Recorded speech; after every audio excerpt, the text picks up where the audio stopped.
Hi all. In my previous video I talked about various issues surrounding postcolonial criticism, such as the issues of identity, issues of language. So if you would like to explore on how language played a crucial role in the making of colonial state, you can read about the language policies of various colonial governments in various parts of the world. For example, in India, one of the founding stones in the educational policy of the East India Company and the government of the British India in India is known as Macaulay's Minutes. So in the Minutes on Education, Lord Macaulay clearly stated the purpose of English education in India. He says that in that Minutes, it is to create a group of people, a group of Indians who are Indian in blood but English in taste, sensibility and attitude, and also a group of people who will act as the interpreters between the British masters and the Indian common man. So this was the aim of education, whether it is English education or French education. And when we talk about the French colonial policy on education, they were they were so focusing upon the language, the colonial language to be implemented in the colonies. Or if you take the case of Spanish colonizers as well. So this is why language plays a very crucial role in postcolonial discourses. So when we talk about the different developmental stages of postcolonial criticism, normally they say that postcolonial thinkers say that there are three distinctive stages in the development of a postcolonial criticism or postcolonial writing.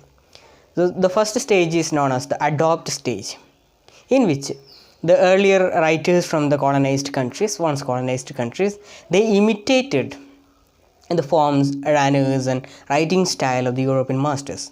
For example, if you look at the case of India, it is said that in most Indian languages, the prose style was not present in Indian languages. For example, in Malayalam or any other Indian languages, everything was poetic.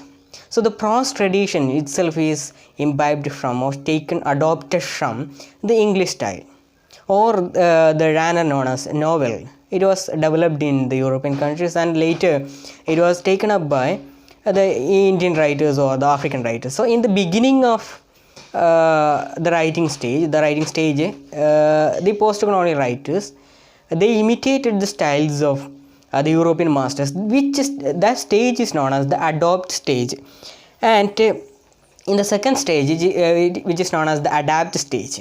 Okay, in the adapt stage, they have taken up some of the styles and methods of writing by the European masters and adapted it to suit the purposes of the colonized readers or the colonized people. So they adapted, they made some kind of modifications, changes, such kinds of things within the writing style and the content or the form. And the third stage is known as adept. Adept means a person who is an expert in it. So in the third stage, they declare that they are the masters, so they are free to invent and implement a style of their own. When it comes to language, for example, I would give you the example of Braj B. Kachru, a very famous Indian linguist, who had come out with a kind of a movement called World Englishes. Okay, so he had drawn a concentric modes, three cycles or three areas of English speaking world. Okay, he says that there are three stages: the inner circle, the outer circle and the expanding circle. The inner circle countries include those countries where English is a mother tongue. For example, countries like England or Australia or United States, all these are countries which come under the category called the inner circle. The expanding circle is those countries where the outer circle is those countries where English language reached as part of colonial process or as a second language or as an official language, for example in the case of India. And in the expanding circle include those countries which recently started giving exposure to English language. So if you take the number of people who speak in the outer circle and the expanding circle, it exceeds the number of people who speak English as a first language. So what he claimed is that Raj B. Kachru and all that, he claimed is that the language is very much ours as it is theirs. So they don't have a special authority or right over it. So this is the way in which the writers experimented with, innovated with, played with the English language. For example, you can see Arundhati Roy or any other writers. So these are some of the stages of development in post-colonial writing. Adapt stage, in which they adopted the stage, and adapt the stage, and adapt stage. And also we can see the influence of post-structuralist and other kinds of criticism within the post-colonial theory. For example, the very idea of hybridity, which is a result of the influence of post-structuralist criticism, because we cannot talk about a homogeneous identity in the present after the post-structuralist world. We cannot talk about a common subject. Okay, everything is diversified, or you cannot talk about a unified subject. So that is why the hybrid identity. And again, in the recent post-colonial discourse, we can say that some of the thinkers coming out with the idea that the colonization, when we talk about colonization or subjugation or exploitation, we cannot just point out the finger to European masters alone. For example, within India or within the colonized country, there will be certain other groups who colonize over the others. For example, if we take the case of Dalits in India or the blacks in other countries. So the Dalits in India, they face the subjugation, or they face the colonial mindset of the upper caste people in India.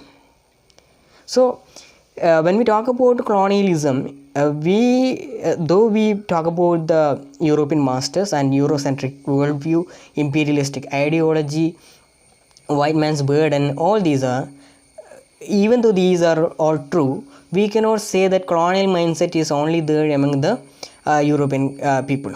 Okay, so I have given in the previous discussion the examples for colonial reading. For example, Robinson Crusoe, how we can talk about Robinson Crusoe in a post-colonial point of view.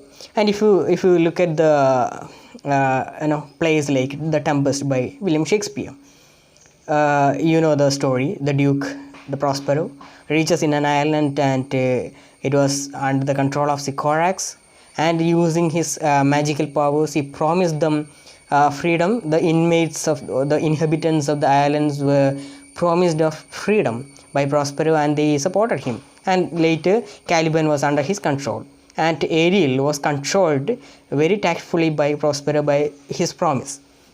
So these are all examples. If you look at it in a wide range, you will be seeing this is the way in which colonialism also functioned, with the promise of something great or something like that.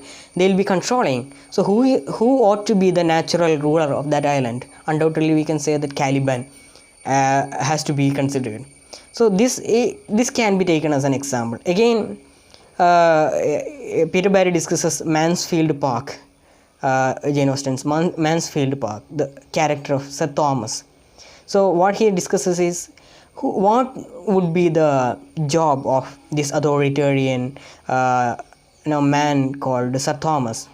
So it is mentioned in the novel, though it is not present within the novel. So Thomas has some kind of a plantation business in the eastern countries. So when we talk about plantation business during the during the colonial period, it undoubtedly refers to slave trade and other related, which was very common at that time.